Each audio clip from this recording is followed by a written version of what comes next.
My parents taught me that respect is earned through achievement. They just never told me they'd already decided which achievements counted. I'm Justina Davies, 28 years old, and I manage properties for a living. Not glamorous properties, apartment complexes where tenants call at 2 a.m. about broken water heaters and leaking pipes. My parents built a tech consulting empire. My brother works at Goldman Sachs. And me? I'm the family embarrassment they introduce last at dinner parties, if they introduce me at all. But here's what they didn't know that night, as they stood in the grand ballroom of the Meridian, schmoozing investors in $1,000 suits. I owned the building they were standing in. The moment I'll never forget wasn't when I walked through those doors in my business suit, lease violation notice in hand. It wasn't even the look on my mother's face when she realized her blue-collar daughter held the power to shut down their most important investor event in 30 seconds. It was the silence that followed when I said, "I'm not your daughter tonight. I'm your landlord." That silence taught me something profound. The people who claim to know your worth are often the ones who've never bothered to look. Before we dive into how I set myself free, please take a moment to like and subscribe, but only if you truly enjoy this story. Where are you watching from? Drop your city below in the comments. Now let me take you back to where it all began. I used to believe my parents loved me unconditionally, not because they said it often. The Davies family isn't built for emotional declarations, but because I could see it in the small things. Or at least, I thought I could. My father, Richard Davies, taught me how to read a balance sheet when I was 12. We'd sit in his home office on Saturday mornings and he'd walk me through quarterly reports, like other fathers taught their daughters to ride bikes.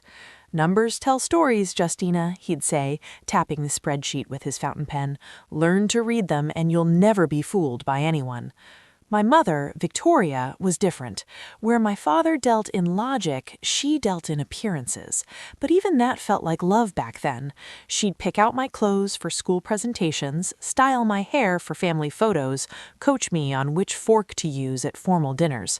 "Presentation matters," she'd whisper, adjusting my collar. "The world judges you in the first 10 seconds. Make them count." Marcus, my older brother by 3 years, was the golden child even then. But he wasn't cruel about it. We had a ritual. Every Sunday night, we'd sneak into the kitchen after our parents went to bed and make elaborate ice cream sundaes, competing to see who could stack theirs highest without toppling. He never made me feel less than. Not back then. I remember the moment I thought proved my family would always have my back. I was 16, applying for a summer internship at a prestigious investment firm. The application required a parent recommendation letter. My father spent 3 hours crafting it, weaving in stories about my work ethic, my attention to detail, my analytical mind. I didn't get the internship. They wanted college students, but I kept that letter in my desk drawer for years. "You're going to do extraordinary things, Justina," he told me the night I got the rejection email. "Don't let one closed door make you forget that." I believed him. I believed all of them, because family was supposed to be the foundation you built your life on, the constant when everything else shifted. By the time I graduated college with a degree in business management, I thought I understood my place in the Davies legacy. I'd work my way up through real estate, maybe start my own property development firm, make my parents proud in my own way. Not everyone had to follow the corporate consulting or investment banking path. There were other ways to build wealth, other definitions of success. "Property management?" my mother asked when I told her about my first job at Riverside Apartments. Her tone was carefully neutral, but I caught the flicker of something in her eyes. Disappointment? Confusion? I told myself I was imagining it. "It's entry-level," I explained, "but the company promotes from within, and the owner says I have real potential. I'll be learning from the ground up. Maintenance, tenant relations, financial management, everything." "Of course," my father said, not looking up from his phone. "We all have to start somewhere." Marcus hugged me that night, told me he was proud of me for choosing my own path. I hugged him back, grateful that at least one person in the family understood. Looking back now, I can see that moment for what it was, the beginning of the end of my childhood belief that love and respect were the same thing. The changes didn't happen overnight. They crept in like water damage, invisible until suddenly the ceiling caves in. Family dinners became different. Not obviously, not dramatically, just different. When Marcus talked about closing a major deal, the conversation would stretch for 20 minutes. My parents would lean in, ask follow-up questions, discuss market implications. My father would pour expensive wine and raise a toast. My mother would already be planning who to tell at her next charity luncheon. When I mentioned successfully negotiating a bulk purchase agreement for new HVAC units that would save Riverside Apartments $40,000 annually, the response was, "That's nice, dear. Marcus, tell us more about the Dubai opportunity?" At first, I rationalized it. Marcus's work involved millions of dollars. Mine involved maintenance equipment. Of course the scale was different. Of course investors and international deals sounded more exciting than apartment complex operations. But the tone shifted too. The questions changed. "Are you still doing the apartment thing?" my mother asked once over brunch. Not "how's work?" Not "tell me about your projects." The apartment thing. Like it was a hobby I'd outgrow. "I got promoted to senior property manager," I told her, keeping my voice even. "I'm overseeing 3 properties now, 180 units total. The owner is talking about partnership opportunities." "Partnership?" My father looked up from his phone. "In property management?" There was something in his voice I'd never heard before when he spoke to me. Not quite mockery, but close. A subtle dismissal, like when someone tells you they're happy for you, but their tone says they feel sorry for you instead. "Real estate is a solid investment sector," I said, defensive now despite myself. "Of course it is," my mother said smoothly, "for the right kind of real estate. Luxury developments, commercial properties, high-end residential, but apartment complexes for, what did you call them? Working-class families?" She didn't finish the sentence. She didn't have to. The comments became more frequent, more pointed.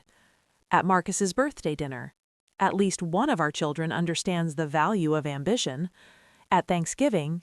"Victoria, did you tell the Hendersons that Justina manages apartments?" They were asking what she does. I said she's in property services. Sounded better.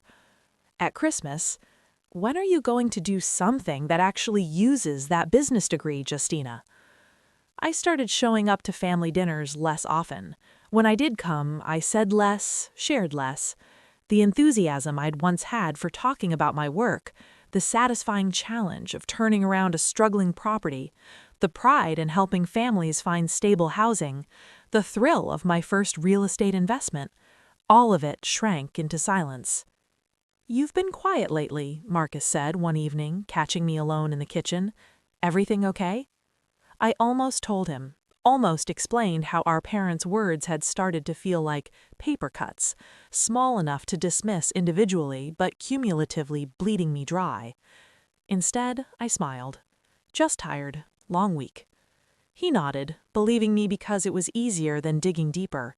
That was Marcus's talent, showing up without actually being present. The real turning point came 6 months before the gala. I'd saved enough for my first property purchase, a small commercial building with retail space on the ground floor and offices above. Nothing massive, but it was mine. My investment, my risk, my future. I told my parents over dinner, hoping for something: acknowledgement, pride, interest. My father barely glanced up. "How much?" $850,000, I put down 25%, got excellent financing terms, and the rental income covers the mortgage with room for profit. "Where's it located?" "Downtown, near the—" "Not the best area for commercial real estate," my mother interrupted. "The Hendersons just purchased in the Riverwalk district. That's where the real growth is." "This building has strong bones and established tenants," I said quietly, "and it's what I could afford." That phrase hung in the air. What I could afford. In a family where affordability was never the question, it sounded like failure. My father returned to his steak. The conversation moved on. I sat there, fork suspended over my untouched food, and realized with sudden, painful clarity, they didn't take me seriously. They never had. And worse, they never would. Unless I made them. The Meridian was my third property purchase. I'd been building my portfolio quietly for 3 years, reinvesting profits, leveraging equity, following exactly the principles my father had taught me about wealth accumulation. The irony wasn't lost on me. The building was beautiful. 1920s architecture with modern renovations, marble floors, soaring ceilings, and event spaces that hosted everything from corporate galas to charity fundraisers. When the previous owner wanted to sell to fund his retirement, I jumped at the opportunity. The purchase price was $3.2 million. I'd structured it carefully, using my other properties as collateral, bringing in a silent partner for 30% and securing favorable loan terms. I owned 70% of one of the most prestigious event venues in the city. My family had no idea. Why would they? They'd stopped asking about my work years ago. I'd stopped volunteering information even longer ago. Our relationship had become a performance we all agreed to maintain. Surface-level pleasantries over expensive dinners, avoiding any topic that might reveal the growing chasm between us. When my mother mentioned they were hosting an investor gala at the Meridian, I felt something shift in my chest. The building manager, David, had mentioned a large corporate event booking for Davies Tech Consulting. He'd had no reason to connect my family name to the company. I'd purchased the property through an LLC. It's crucial, my mother was saying, her fork gesturing for emphasis. We're trying to secure Series B funding. The Ashford Group is flying in from Singapore. If we can close them, we're looking at $50 million in capital. Impressive, Marcus said. Who's on the investor list? As they discussed names and amounts, I sat quietly, calculating. The event was in 2 weeks. The rental contract had been signed by their events coordinator, someone named Patricia Chen. Standard corporate gala package: ballroom, catering prep space, AV equipment, security. "Justina, you're quiet," my father said, and for a moment I thought I detected genuine interest in his voice. "Just listening," I said. "It sounds like an important night." "The most important night in the company's history," my mother corrected. "This funding round will determine our trajectory for the next decade. Everything has to be perfect." Everything has to be perfect. Those words echoed in my head that night. I wasn't planning anything, not yet. I was just aware that my family was about to host the most important event of their professional lives in a building I owned, aware that their blue-collar daughter had the power to make or break that evening. I told myself I wouldn't interfere. I'd be professional. They were paying customers, and the Meridian had a reputation to maintain. That lasted until the afternoon of the gala. I'd come to the building to check on a maintenance issue, a minor plumbing situation in one of the retail spaces. My plan was to handle it quickly and leave before the evening setup began. But as I walked through the service corridor toward the ballroom, I heard voices. Familiar voices. "I still don't understand why we had to book here. The Fairmont has better name recognition." "The Meridian is actually more exclusive, Mrs. Davies, and the pricing was exceptionally competitive. I suppose when you're dealing with a mid-tier venue, they need to compete on price." I stopped walking.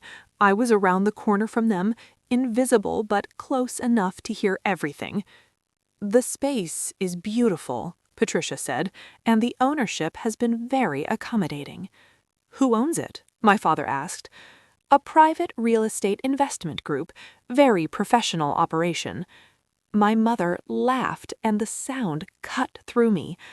"Well, at least someone's making property management work at a decent level. Maybe Justina should take notes."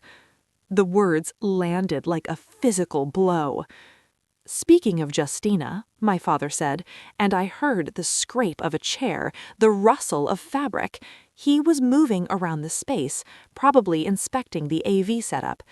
"Do we need to include her tonight?" Silence. Then my mother, I invited her, Richard. She's family. I know. I just meant the Ashford group is very image-conscious, traditional. They're going to ask about our children, our family, what they do. Marcus is easy. Goldman Sachs practically sells itself. But how do we explain Justina without it sounding like failure? My mother finished quietly. Like we raised one child who lacks ambition, my father said. I know it sounds harsh, Victoria, but these investors are looking at us as a complete package. Our success, our family structure, our values.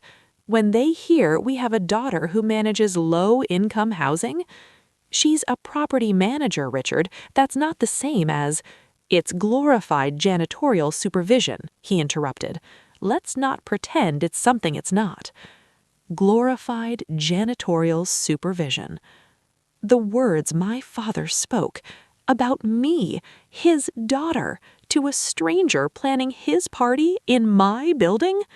I stood frozen in that corridor, my hand pressed against the wall for balance, and felt something crystallize inside me. Not anger, not yet. Something colder, clearer. Resolve. I'll introduce her as being in property services, my mother said.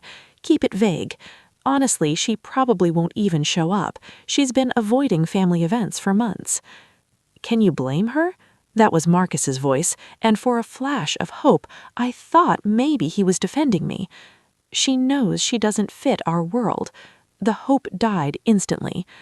Marcus, that's unkind, my mother said, but she didn't disagree. It's true, Marcus said. Look, I love my sister, but she's made it clear she's not interested in real success. She's content being small. And that's fine, but it makes these events awkward. Content being small. I'd heard enough, more than enough. I turned and walked back down the corridor, my footsteps silent on the marble floor, my mind working through calculations with a clarity I'd never experienced before. They thought I was small.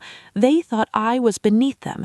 They were about to introduce me, if they introduced me at all, as the family disappointment, the daughter whose career choice embarrassed them, the one who lacked ambition. In my building, at my venue, under my roof. I pulled out my phone and called David, the building manager. David, it's Justina. I need you to pull the Davies Tech consulting contract. I want to review the terms, specifically the modification clauses and penalty provisions. Is there a problem? He sounded concerned. Not yet, I said, but there might be tonight. I'm going to pause here for a second. If this story is resonating with you at all, or if you've ever felt the pain of being misunderstood by the people who are supposed to love you most, please take a moment to like this video and subscribe. It really lets me know that sharing these hard stories is worth it. Because what happened next wasn't about revenge. It was about being seen, really seen, for the first time in my adult life. The contract was clear. Any modifications to the venue space, moving walls, installing additional electrical equipment, altering the lighting grid, required 48-hour advance notice and building owner approval. Davies Tech Consulting, through their events coordinator, had made unauthorized modifications that afternoon, installed a custom LED wall that required additional power routing, moved 2 structural partitions to create a larger networking space, and brought in external catering equipment that exceeded the kitchen's approved electrical load. Standard corporate event overreach. Usually, we just charge a modification fee afterward and move on. Usually, the building owner wasn't the family embarrassment standing in the service corridor. I went home, showered, put on the business suit I'd bought for property investor meetings, charcoal gray, perfectly tailored, paired with the heels that made me 3 inches taller. I pulled my hair back, applied minimal makeup, and looked at myself in the mirror. I looked like a Davies, like someone who'd earned their place at the table. I grabbed my lever portfolio, the one containing the Meridian's ownership documents, the lease agreement, the modification violation notice I'd prepared, and 5 years' worth of property investment records, and drove back downtown. The gala was in full swing when I arrived at 7:47 p.m. The ballroom glittered with cocktail dresses and designer suits. I recognized several faces from the business news: venture capitalists, tech CEOs, the Ashford Group representatives my mother had mentioned. A string quartet played near the bar. The custom LED wall displayed the Davies Tech Consulting logo in rotating animations. Unauthorized, unapproved, uninsured for the additional electrical load. I walked through the main entrance, my heels clicking on the marble floor with a confidence I'd spent years building in silence. The evening coordinator, one of our staff, recognized me immediately. "Ms. Davies, I didn't know you'd be attending." She looked confused, glancing at her guest list. "I'm not attending as a guest," I said quietly. "I need to speak with Richard and Victoria Davies. Where are they?" "Near the stage, speaking with the Singaporean contingent." Perfect. I crossed the ballroom floor. Conversations paused as I passed, not because I was beautiful or famous, but because I radiated purpose. People can sense when someone is walking toward a confrontation. The air changes. My parents were mid-conversation with 3 impeccably dressed individuals, the Ashford Group investors, I assumed. My mother was laughing at something one of them said. My father had his hand on Marcus's shoulder, the picture of paternal pride. I stopped 3 feet away and waited. My mother saw me first. Her expression cycled through surprise, confusion, and forced delight in under 2 seconds. "Justina, darling, you came after all. I'm so glad." "I'm not here as your daughter," I interrupted, my voice calm and clear. "I'm here as the owner of this building." The silence that followed was absolute. Even the string quartet seemed to pause between notes. My father's face went blank. "What?" I opened my portfolio and removed the ownership documents. The Meridian is owned by JD Property Holdings, LLC. That's my company. I purchased this building 18 months ago, which makes me your landlord tonight, not your daughter. I handed him the modification violation notice. "Your events coordinator made several unauthorized changes to the venue space this afternoon, moving structural partitions, installing unapproved electrical equipment, exceeding the approved power load in the catering area. According to the lease agreement your company signed, these modifications require 48-hour advance notice and written approval from building management." My mother's hand went to her throat. "Justina, what are you—" I'm continuing, my voice still perfectly calm.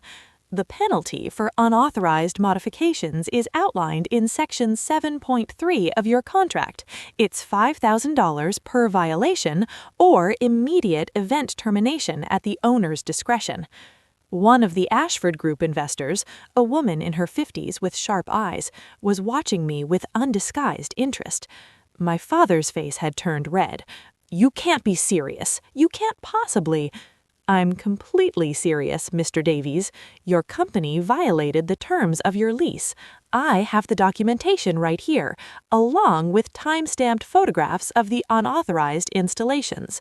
I pulled out the photos David had taken at my request: the LED wall, the moved partitions, the catering equipment.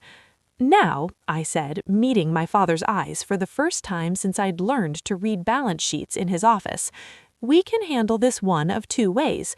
I can enforce the termination clause right now, which would require all your guests to leave immediately and result in a full forfeiture of your deposit, or—" I paused, letting the weight of that option settle over everyone within earshot. The Ashford Group representatives were definitely listening now. So was Marcus, his face pale. "Or you can acknowledge, publicly, in front of these investors you're so desperate to impress, that your daughter, the one who works in glorified janitorial supervision, owns this building. that she built a real estate portfolio worth over $7 million while you weren't paying attention, that she used the exact same principles you taught her about wealth accumulation, and she did it without your help, your network, or your approval. My mother's eyes were wide. "Justina, please." "And then," I continued, my voice still steady, "you can apologize, not to me as your daughter, to me as a professional businesswoman whose career you've dismissed and demeaned for years." The Ashford Group woman smiled slightly. She was enjoying this. My father opened his mouth, closed it, looked at the violation notice in his hand, then at the investors watching us, then back at me. He started. "Choose quickly. I have 3 other events to supervise tonight, and I don't have time for indecision." It was Marcus who spoke first. "Jesus, Justina, you own the Meridian? And 2 other commercial properties, plus the apartment complexes I manage," I said, still looking at my father. "Turns out property management is an excellent foundation for building real wealth. Who knew?" The investors were definitely listening now. One of them, a man with silver hair, was grinning openly. My father's hands were shaking. I didn't know." "Because you never asked," I said simply. "You assumed, you dismissed, you decided my work was beneath you without ever bothering to understand what I was actually building." My mother reached for my arm. "Justina, sweetheart, we never meant—" "Don't," I said, stepping back. "Don't call me sweetheart while you're standing in my building in front of the investors you're trying to impress by presenting your perfect family image while planning to introduce me as the daughter you're embarrassed by." I'd said it out loud in front of everyone. The Ashford women spoke for the first time. "Ms. Davies, the younger Miss Davies, how old are you?" 28, I answered. "And you built a $7 million portfolio in how many years?" 5. She looked at my father. "And you were unaware of this?" My father couldn't speak. "That," the woman said, "is impressive. Both the portfolio and the fact that you built it without family capital or connections. Very impressive."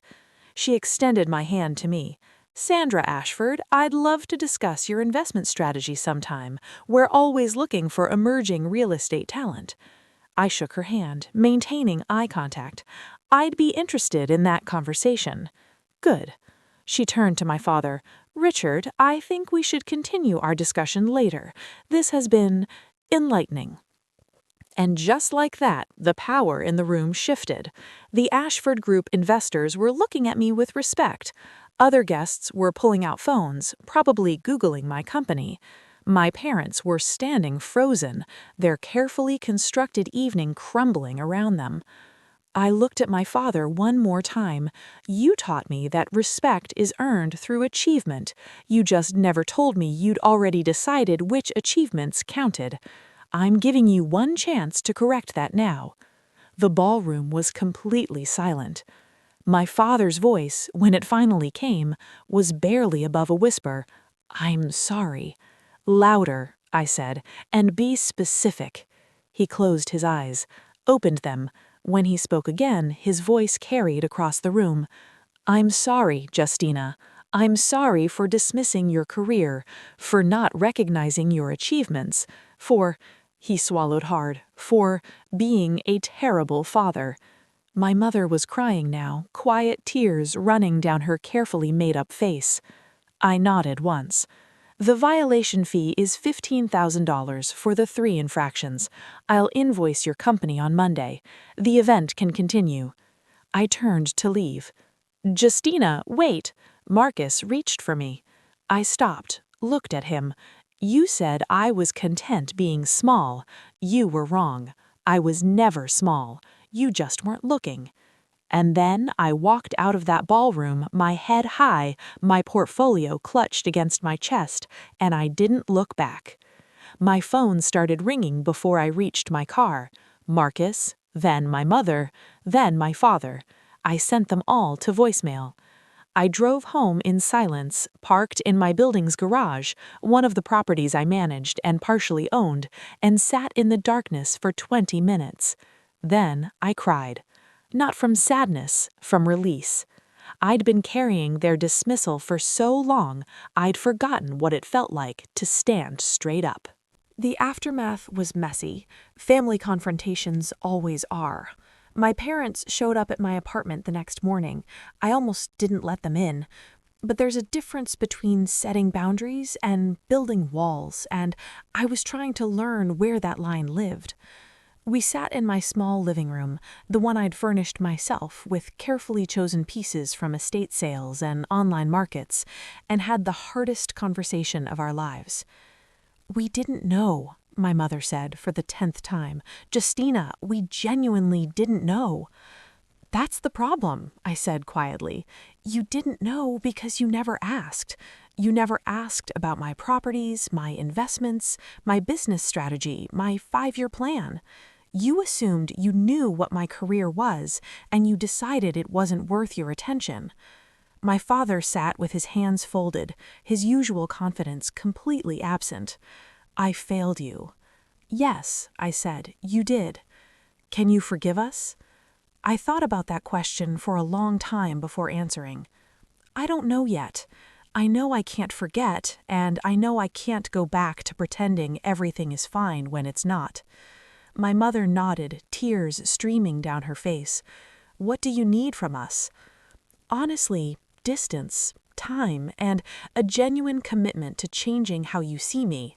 Not just acknowledging my success because I humiliated you into it, but actually respecting my choices, my career, my path." "We will," my father said. "I promise we will." Promises are easy, actions are what count. They left an hour later. I wasn't sure if they understood what I meant, but at least they heard me. Marcus was harder. He called every day for a week before I finally answered. "I'm sorry," he said immediately. "Justina, I'm so fucking sorry." "For which part?" I asked. Saying I was content being small, or agreeing with Mom and Dad all those years when they dismissed my work? "All of it," he said, "for not standing up for you, for taking the easy path, for being a coward." I wanted to forgive him immediately. That was the problem with Marcus. He'd always been easy to forgive, but easy forgiveness hadn't helped either of us. "I need you to understand something," I said. "You weren't just passively letting them dismiss me. You were actively participating.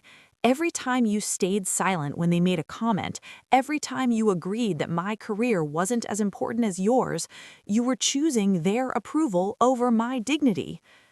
"I know," he said quietly. "I know, and I hate myself for it." "I don't need you to hate yourself," I said. "I need you to be better." "I will be. I swear I will be." "Prove it," I said, and hung up.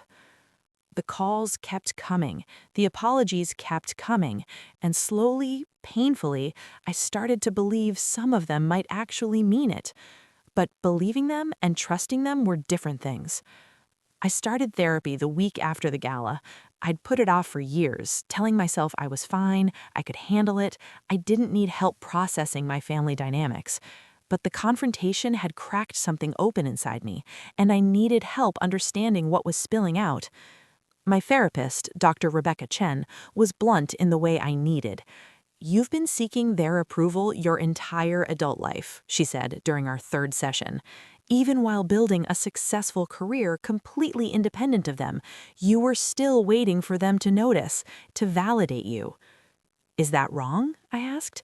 "It's human," she said, "but it gave them power they didn't deserve." That hit hard.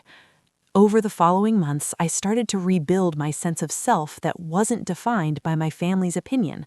I joined a real estate investment group and found mentorship from people who actually understood what I was building.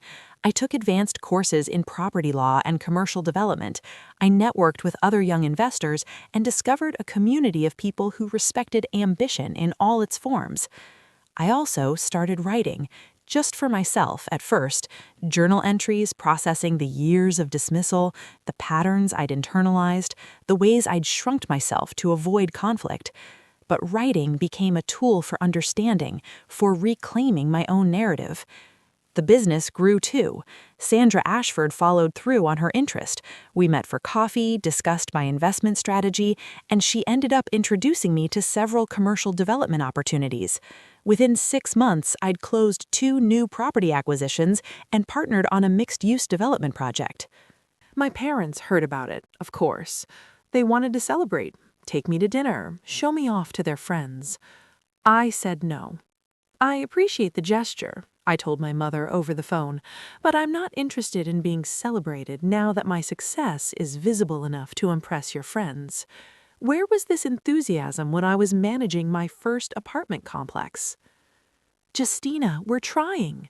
I know you are, I said, and I see it, but trying isn't the same as earning back trust. That takes time. She was quiet for a moment. How much time? I don't know, I said honestly. I'll know when I know. It wasn't satisfying for either of us, but it was honest. Marcus proved himself slowly. He started showing up, actually showing up, not just physically present, but emotionally engaged. He'd text me articles about real estate trends, ask genuine questions about my properties, invite me to lunch without our parents as buffers. 3 months after the gala, we met for coffee. I told Mom and Dad to stop introducing me as the successful child, he said. I looked up from my latte. What? At their holiday party, they were doing the rounds, introducing me to people as their son who works at Goldman Sachs. And I stopped them, told them if they were going to talk about their children's careers, they needed to talk about both of us equally, or not at all. Something in my chest loosened slightly. How'd they take it? Mom cried. Dad looked uncomfortable, but they did it. Introduced you as their daughter who owns multiple commercial properties and is developing a mixed-use project downtown. That must have killed them, I said dryly. Probably, Marcus said, but it's a start, right? Yeah, it's a start. The healing wasn't linear. Some days I felt strong, clear, certain that I'd done the right thing. Other days I felt guilty for humiliating my parents, angry that I'd had to humiliate them at all, sad that our relationship had deteriorated to that point. Dr. Chen kept reminding me, healing isn't about returning to how things were, it's about building something new from the pieces that remain. I held on to that. A year after the gala, my parents hosted a small dinner at their home, just the 4 of us, no investors, no performances, no pretense.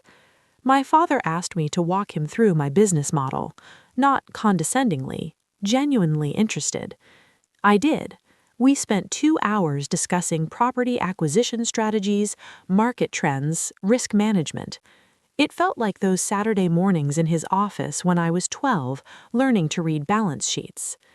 Except this time, I was the expert, and he was listening. At the end of the night, my mother hugged me tightly. "I'm proud of you," she whispered. "I should have said that years ago." "Yes," I said, "you should have." "I'm saying it now." "I know, and I hear you." It wasn't forgiveness, not completely. But it was acknowledgement. It was a step towards something that might someday look like a healthy relationship. I drove home that night and wrote in my journal. Today, for the first time since the gala, I felt like they actually saw me. Not the daughter they wanted me to be, not the embarrassment they tried to hide. Just me, Justina. And maybe that's enough to build on. Maybe it was, maybe it wasn't. But at least now I knew my worth didn't depend on their answer. I still own the Meridian. It's still one of the premier event venues in the city. And yes, my family still books it occasionally for corporate events. But now when they do, they introduce me to their guests, not as an afterthought, not with embarrassment or vague job descriptions. They introduced me as their daughter who owns the building, who built a successful real estate portfolio, who took the lessons they taught her and created something they hadn't imagined.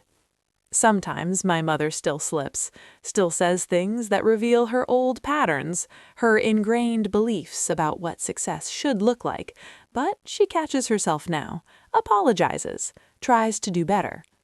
My father asks for business advice sometimes, about property investments, about emerging markets. It's strange being consulted by the man who once taught me everything about finance, but it's also validating in a way I didn't know I needed. Marcus and I meet for lunch monthly. We talk about work, life, the slow process of rebuilding family trust. He's in therapy now too, working through his own patterns of people-pleasing and conflict avoidance. We're learning together what healthy sibling relationships look like.